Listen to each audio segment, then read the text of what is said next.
সম্মানিত ভাইয়েরা আমার, আমাদের বাংলাদেশের অধিকাংশ মানুষের চিন্তা চেতনা, মানুষের চিন্তা ভাবনা হলো হুজুর মানুষ, মৌলবি মানুষ রাষ্ট্রপতি হবে কেন, চেয়ারম্যান হবে কেন, এমপি হবে কেন, মন্ত্রী হবে কেন, ডিসি হবে কেন, এসপি হবে কেন, বড় বড় চেয়ারে কেন বসবে, বড় বড় চেয়ারে কেন পদ দখল করে থাকবে। আমাদের চিন্তা ভাবনা হলো মৌলবিরা খালি, হুজুরেরা খালি মাদ্রাসায় পড়ে থাকবে, মসজিদের মধ্যে পড়ে থাকবে, আমরা দাওয়াত দেব, আমাদের বাড়ি বাড়ি খাবে, মুরগির রান চাপাতে থাকবে, মুরগির রান খাবে, এই বাড়িতে একদিন ওই বাড়িতে একদিন দাওয়াত খেতে থাকবে, আমাদের বাড়ি বাড়ি দাওয়াত খাবে, আর মসজিদের বারান্দায় গিয়ে ভরি লুটাতে থাকবে। এটাই তো হুজুরদের কাম। কথা কয় আরে ভাইয়েরা আমার, যখন দেখবেন হুজুর মানুষ, মৌলানা মানুষ, যখন দেখবেন আমার শহীদুজ্জামান মীর, প্রফেসর শহীদুজ্জামান ভাইয়ের মতো মানুষ যখন রাজনীতি করার জন্য দাঁড়িয়ে গেছে, পৌরসভার মেয়র পোস্টে যখন নির্বাচন করার জন্য ভোটে দাঁড়ায় গেছে, তখন দেখবেন ওই যে আপনাদের তাহিরপুর বাজারে চায়ের দোকানে বসে গল্প শুরু হয়ে যাবে। বাংলাদেশের সবচেয়ে বড় সংসদ ভবনের নাম হলো চায়ের দোকান। এক হাতে বিড়ি মারে আর এক হাতে চা মারে, ওখানে বসে গল্প করে। আহারে প্রফেসর মৌলানা শহীদুজ্জামান সাহেব এতদিন ভালোই ছিল, লোকটাও রাজনীতির মধ্যে ঢুকে গেছে, লোকটাও ভোট করার জন্য দাঁড়ায় গেছে। আসলে হুজুরেরও ক্ষমতার লোভের শেষ নাই। কথা বলেন প্রিয় ভাইয়েরা আমার, তার মানে হলো ওদের চিন্তা ভাবনা হলো সিটারি বাটপারি, চেয়ারে বসে এমপির চেয়ারে বসবো আমরা, মন্ত্রীর চেয়ারে বসবো আমরা, চেয়ারম্যান হবো আমরা, মেম্বার হবো আমরা, সিটারি বাটপারি যা করা লাগে আমরা করবো। রিলিফের গম মেরে খাবো, রাস্তার ইট মেরে খাবো, সিমেন্ট খাবো, ইট খাবো, খোয়া খাবো, যা আছে ব্রিজের রড মেরে খাবো, গোষ্ঠী শুদ্ধ আমরাই শুধু মারবো। আর হুজুরেরা খালি মসজিদের মধ্যে থাকবে, খানকার মধ্যে, মাদ্রাসার মধ্যে শুধু তাবিজ চালাবে আর তোমরা করবে, তসবি তাহলিল করবে। এটাই হুজুরদের কামড়, হুজুরদের এগুলো নেই পড়ে থাক। ভাইয়েরা আমার, এটাই যদি ইসলাম হতো তাহলে ইসলাম কিন্তু পরিপূর্ণ ধর্মের নাম হতো না। অথচ আল্লাহ রাব্বুল আলামিন কোরআনে কারীমের ভিতরে এত সুন্দর করে বর্ণনা করছেন, দুনিয়ার মুমিনেরা আমানু দুখুলু ফিস সিলমি কাফা, ইসলামের ঘরের মধ্যে ঢোকো পুরাপুরি। লক্ষ্য করুন, আমার নবীজির জীবন অনুসরণ করাই লাগবে। এটা নফল কাম নাকি? কি ভাইরা আমার, নামাজ যেমন ফরজ পড়াই লাগবে, রোজা যেমন ফরজ করাই লাগবে, হজ যাকাত যেমন ফরজ করাই লাগবে, ঠিক তেমন করেই আল্লাহ রাব্বুল আলামিন ঘোষণা দিয়েছেন, আমাকে যদি পেতে চাও, আমার ভালোবাসা যদি তোমরা অর্জন করতে চাও, আমার সন্তুষ্টি যদি তোমরা লাভ করতে চাও, তাহলে আমার নবীকে দেখে দেখে আমার নবীর মতো জীবন তোমরা তৈরি করো। আমার প্রিয় ভাইয়েরা, যদি ইসলাম যদি এটাই হতো, আমার নবীজি রাষ্ট্রনায়কের দায়িত্ব পালন করতেন না, নবীজি রাষ্ট্রপতিও হতেন না, ঠিক না? যখন আমাদের দেশের ভিতরে কিছু তেলা মৌলবি আছে না নাই, তেলা হুজুর আছে, এরা বলে ভাই রাজনীতি ফাজনীতি কোরআনে নাই, রাজনীতি ফাজনীতির মধ্যে আমরা নাই, ওসব খালি ওরা জামাইত্যা হুজুরেরা করে। নাম দিয়েছে কি জামাইত্যা? কথা কয় না, কথা কয় না। আচ্ছা বলেন, যারা ইসলাম প্রতিষ্ঠার আন্দোলনের কর্মী, যারা ইসলামী আন্দোলনের কর্মী, এদের সম্পর্কে মুখ ভেঙচে কথা বলে এইরকম সমাজে হুজুর নামক খেজুর আছে না নাই? আসতে কোনটা আছে না নাই? এরা এই সমাজের কীট। লক্ষ্য করবেন, এরা হলো সমাজের নির্ভেজাল মুনাফিক। আল্লাহ রাব্বুল আলামিন বলেন, ও নবী, কাকে বলছেন আল্লাহ? নবীজিকে আল্লাহ রাব্বুল আলামিন বলেন, নবীজি আপনি দুনিয়ার মানুষকে জানিয়ে দেন, কুল ইন কুনতুম তুহিব্বুনাল্লাহ ফাত্তাবিউনি। দুনিয়ার মানুষ, যদি তোমরা আমি আল্লাহকে, ইন কুনতুম তুহিব্বুনাল্লাহ, যদি তোমরা আল্লাহর ভালোবাসা পেতে চাও, আল্লাহর সন্তুষ্টি যদি অর্জন করতে চাও, আল্লাহর প্রিয় পাত্র যদি হতে চাও, আল্লাহর নিকটবর্তী যদি হতে চাও, আল্লাহর কাছের বান্দা যদি তোমরা হতে চাও, তাহলে ফাত্তাবিউনি, আমি নবী আমাকে দেখে দেখে অনুসরণ করো, আমি যা করতেছি কামগুলা তোমরাও করো। তাহলে কি হবে?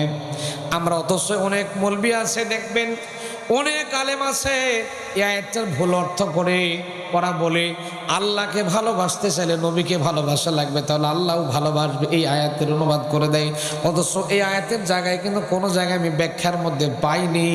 স্পষ্ট ব্যাখ্যা হলো আল্লাহর ভালোবাসা অর্জন করতে চাইলে আল্লাহর নবীকে দেখে দেখে অনুসরণ করা লাগবে। তাহলে কি হবে?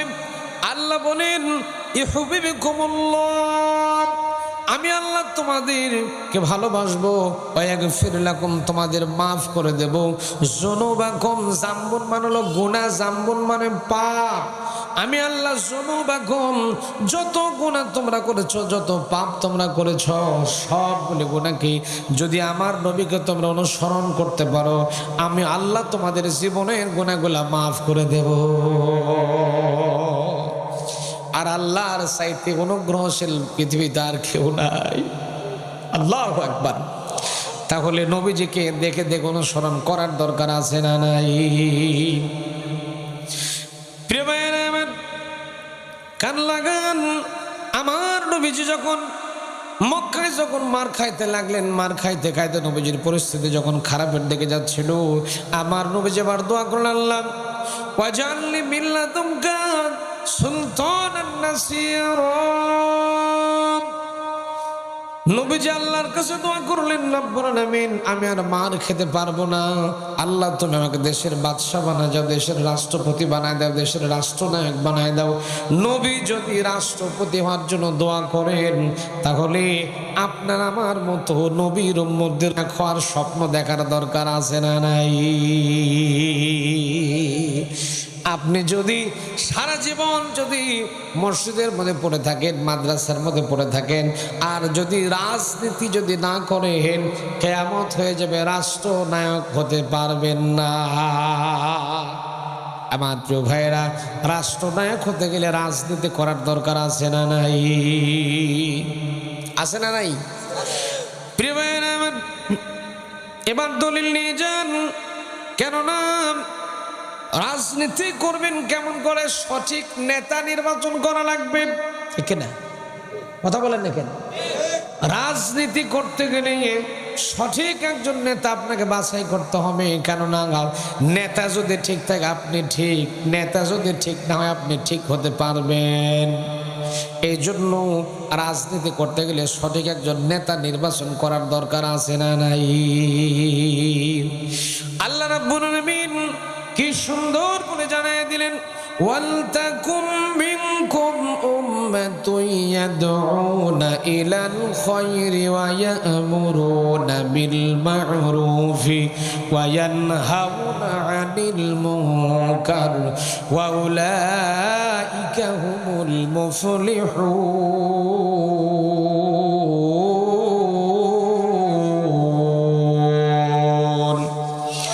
আরেকটু চিল্লা এখন আল্লাহু আকবার। আল্লাহ রাব্বুল আলামিন বলেন, ওয়ালতাকুম মিনকুম উম্মাতুন ইয়াদউনা ইলাল খায়র। কথাটা কার কথা? কোন নাকি? আল্লাহ বলেন তোমাদের মাঝে একটা দল আসবে যারা ওয়ালতাকুম মিনকুম উম্মাতুন ইয়াদউনা ইলাল খায়র, যারা মানুষকে কল্যাণের দিকে সব সময়ের জন্য ডাকতে থাকবে। ইয়া'মুরুনা বিল মারুফ, ভালো কাজের প্রতি তারা আদেশ করবে। ওয়া ইয়ানহাউনা আনিল মুনকার, খারাপ কাজের প্রতি তারা নিষেধাজ্ঞা জারি করে দেবে। আল্লাহ জানাচ্ছেন ওয়া উলাইকা হুমুল মুফলিহুন, আর ওই দলের নেতা কর্মী যারা, এরা সফলতা লাভ করবে আর এরা আমার জান্নাতের মেহমান হয়ে যাবে। ভাইরা আমার, তাহলে ওই দলের নেতা কর্মীর সঙ্গীর সাথে হওয়ার দরকার আছে না নাই? এবার জীবনের সাথে একটু বাংলাদেশের সাথে এই আয়াতটা মিলান তো দেখি ভাই। আপনি যে দলের নেতা কর্মী, যে দলের কর্মী হয়ে বসে আছেন, আল্লাহ স্পষ্ট আয়াত দিয়েছেন, স্পষ্ট করে আল্লাহ জানায় দিচ্ছেন, ওয়ালতাকুম মিনকুম উম্মাতুন ইয়াদউনা ইলাল খায়র, তোমাদের মাঝে একটা দল আসবে। দলের কথা কোরআনে আছে না নাই? কথা বলেন। তোমাদের মাঝে একটা দল আসবে যারা মানুষকে ইয়াদউনা ইলাল খায়র, কল্যাণের দিকে ডাকবে, ওয়া ইয়া'মুরুনা বিল মারুফ, ভালো কাজের কথা বলবে, ভালো কাজের আদেশ করবে, ইয়ানহাউনা আনিল মুনকার, খারাপ কাজে নিষেধ করবে, ওয়া উলাইকা হুমুল মুফলিহুন। এক নম্বরে যে দলটা ভালো কাজের আদেশ করবে, ভালো কাজের দিকে মানুষকে ডাকবে, ভালো কাজের কথা বলবে, খারাপ কাজের নিষেধাজ্ঞা জারি করবে। আমার প্রিয় ভাইয়েরা, এবার বাংলাদেশের দিকে তাকান তো ভাই, আপনি যেই দল করেন ওই দলের নেতা কখনো কোনোদিন আপনাকে ভালো কাজের আদেশ দিয়েছে? কখনো কোনোদিন নামাজের কথা বলেছে, রোজার কথা বলেছে, হজ প্রতিষ্ঠা করার কথা বলেছে, নামাজ রোজা হজ জাকাতের কথা আপনার নেতা কখনো বলে না। আপনি বুঝবেন সেই দলের নেতা নামাজের কথা বলে, রোজার কথা বলে, হজের কথা বলে, জাকাতের কথা বলে, বোঝা গেল ওই দলের নেতা কর্মী আল্লাহর কোরআনওয়ালা দল। আর আমরা বাংলাদেশে এমনও দলের নেতার পেছনে দৌড়াই, যে দলের নেতা নামাজ নিজে তো পড়েই না, কর্মী কেমন করে নামাজ পড়বে? যে দলের নেতা 5 ওয়াক্ত নামাজের ভিতরে একবারও পশ্চিম দিকে আসারও খায় না, মদের বোতলে পড়ে থাকে 5 ওয়াক্ত, গাঞ্জা খায় 10 ওয়াক্ত, আছে না নাই? তাহলে ওই দলের নেতা আপনাকে কোন জায়গায় নিয়ে চলে যায়? আপনাকে জাহান্নামের পথের দিকে ডাকতেছি। আর যে দলের নেতা বলবে আপনাকে নামাজ পড়াই লাগবে, আছে না নাই? নামাজ পড়াই লাগবে, রোজা করাই লাগবে, কোরআন তেলাওয়াত করাই লাগবে, কার্যক্রমগুলো একটা দলের মধ্যে আছে। আমি আপনাদেরকে দলের নাম ইন্ডিকেট করে বলতে চাই না, যে দলের ভিতরে এমন সুন্দর কর্মসূচি আছে, আল্লাহর কোরআন বাধ্যতামূলক করে দেওয়া হয়েছে। নামাজ পড়া, নামাজটাও জামাতের সাথে পড়া লাগবে, বাধ্যতামূলক করে দেওয়া হয়েছে। রোজা করা লাগবে, জাকাত দেওয়া লাগবে, ইসলামের বিরুদ্ধে যাওয়া যাবে না, শরীয়তের বিরুদ্ধে যাওয়া যাবে না, শরীয়তের যতগুলো কার্যক্রম সবগুলো ঠিকঠাক মতো করা লাগবে। এই হিসাব নেতার সামনে দেওয়া লাগে। এই রকম দল বাংলাদেশে আছে।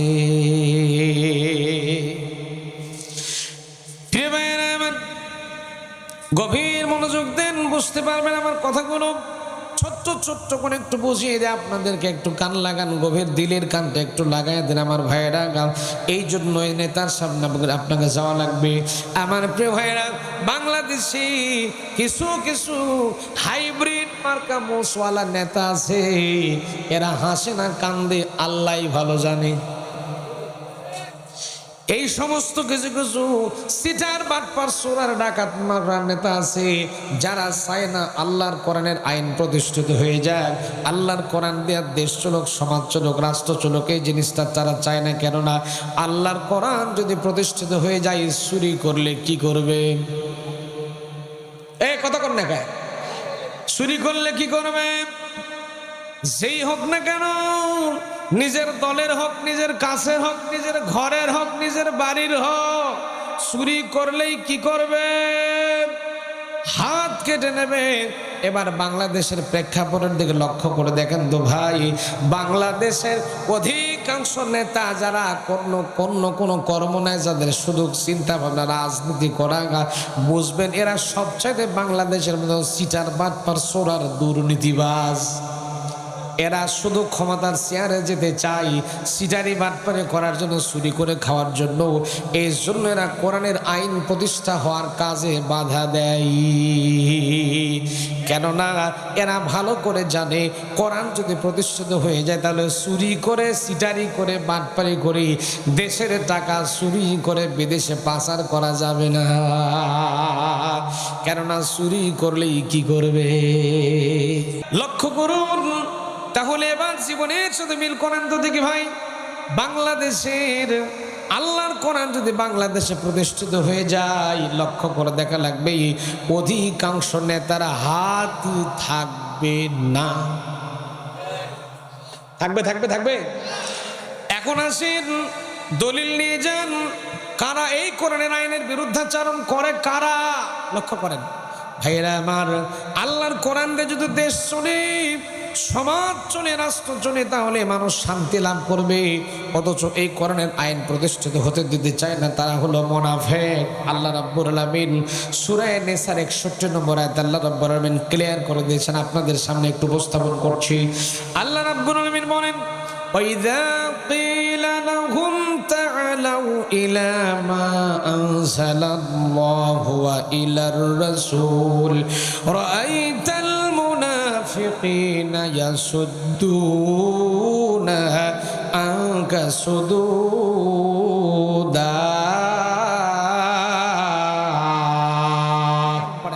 আল্লাহ রাব্বুল আলামিন সূরা নিসার 61 নম্বর আয়াতে জানাচ্ছেন, وَإِذَا قِيلَ لَهُمْ تَعَالَوْا إِلَى مَا أَنزَلَ اللَّهُ وَإِلَى الرَّسُولِ رَأَيْتَ الْمُنَافِقِينَ يَصُدُّونَ عَنكَ صُدُودًا।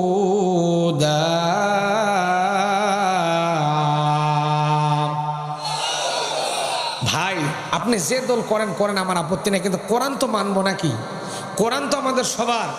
দেখেন আল্লাহ বলতেছেন, এত সুন্দর করে আল্লাহ অর্থ দিয়েছেন, তারপরে যদি আপনি না বুঝেন আমার করার কিচ্ছু নাই। আল্লাহ বলতেছেন দেখেন, ওয়া মানে এবং ইজা মানে যখন, আল্লাহ বলতে ওয়াইদা কিলা লাহুম তাআলাউ, আল্লাহ পাক বলছেন ওয়া মানে এবং, ইজা মানে যখন, কিলা মানে বলা হবে লাহুম তাদেরকে, তাআলাউ আসো, ইলামা আনজালাল্লাহ আসো, আল্লাহর আইনের দিকে আসো। খেয়াল করেন, খেয়াল করেন আয়াতের দিকে, অর্থের দিকে খেয়াল করেন। আল্লাহর আইনের দিকে আসো, ওয়াইলার রাসূল রাসূলের দলের দিকে আসো। কোন দল? কোন দল? রাসূলের দলের দিকে আসো। আল্লাহ পাক জানাচ্ছেন, হে নবী, আপনি যখন কোরআনের আইন প্রতিষ্ঠা করার কথা বলবেন এবং আপনার দলের কথা বলবেন, আপনার দলের প্রতিষ্ঠা করার কথা বলবেন, তখন লক্ষ্য করে দেখবেন, রাআইতা শব্দের মানে দেখা, রাআইতাল মুনাফিকিনা ইয়াসুদ্দুনা আনকা সুদুদা। হে নবী, আপনি দেখবেন মুনাফিক যারা হবে এরা আস্তে করে আপনার লাইন থেকে কেটে বিদায় নেবে। ভাইরা আমার, আয়াতের তাফসীরের মধ্যে পাওয়া যায় মুনাফিক সব চায়। মুনাফিক নামাজ পড়তে বলে, রোজা করতে বলেন, হজ করেন, সব করেন, দাড়ি রাখেন, টুপি রাখেন, মুনাফিকের কোনো আপত্তি নাই। মুনাফিক নামাজ, রোজা, হজ, যাকাত, দাড়ি, টুপি, নামাজ, পাগড়ি সব চাই, কিন্তু আল্লাহর আইন দিয়া, আল্লাহর কোরআন দিয়া দেশ চলুক, সমাজ চলুক, রাষ্ট্র চলুক, এই জিনিসটা মুনাফিক যারা তারা চায় না।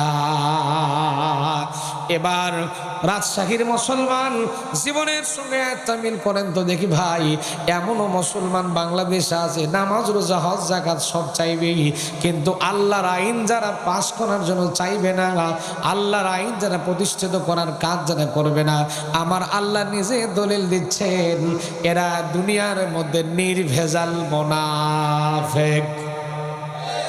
কথা বলেন ঠিক কিনা বলেন? প্রিয় ভাইয়েরা আমার, আল্লাহর আইন যদি প্রতিষ্ঠিত হয়ে যায়, সিটার বাটপার চোর ডাকাত থাকবে। কথা বলেন না কেন? থাকবে। এই যে ভাইরা আমার, আমি মক্কা মদিনা সহ বিশ্বের অনেকগুলো দেশে ভ্রমণ করেছি, ভারতের সবগুলো রাজ্যে গিয়েছি, তারপরে দুবাই, কুয়েত, কাতার, আবুধাবি, বাহরাইন, মক্কা মদিনা সব জায়গায় আল্লাহ আমাকে নিয়েছে। মক্কা মদিনার অনেকগুলো স্টেট আমি সফর করে ঘুরে ঘুরে দেখেছি। প্রিয় ভাইয়েরা আমার, মদিনার ভিতরে, মদিনার একটা দোকানের সোনা যদি এক জায়গায় একত্র করা হয়, আপনি রাজশাহী শহরের সবগুলো সোনাকে এক জায়গায় একত্র করবেন, তারপরে মদিনার একটা দোকানের সমান সোনা কিন্তু হবে না। এতগুলো সোনা মদিনার এক একটা দোকানের ভিতরে আছে আমার প্রিয় ভাইরা। অথচ আল্লাহু আকবার যখন হয়ে যায়, আজানের ধ্বনি যখন হয়ে যায়, সব দোকানপাট ওপেন থাকে, খোলা থাকে, উন্মুক্ত থাকে। দোকানের মালিক, শ্রমিক, কর্মচারী সবগুলা ছুটে চলে গেল, নামাজের দিকে চলে গেল। এখন নামাজের দিকে দৌড়াচ্ছে, দোকানে আর কেউ থাকলো না। কোটি কোটি টাকার সোনার দোকান পড়ে আছে, দোকান ওপেনলি থাকে, 1 টাকার সোনা চুরি হয় না, দোকানটা পাহারা দেয় কে? অথচ বাংলাদেশের মাটিতে আমরা যখন মসজিদে নামাজ পড়তে ঢুকি, মসজিদ থেকে বের হওয়ার পরে দেখি নতুন জুতাই নাই।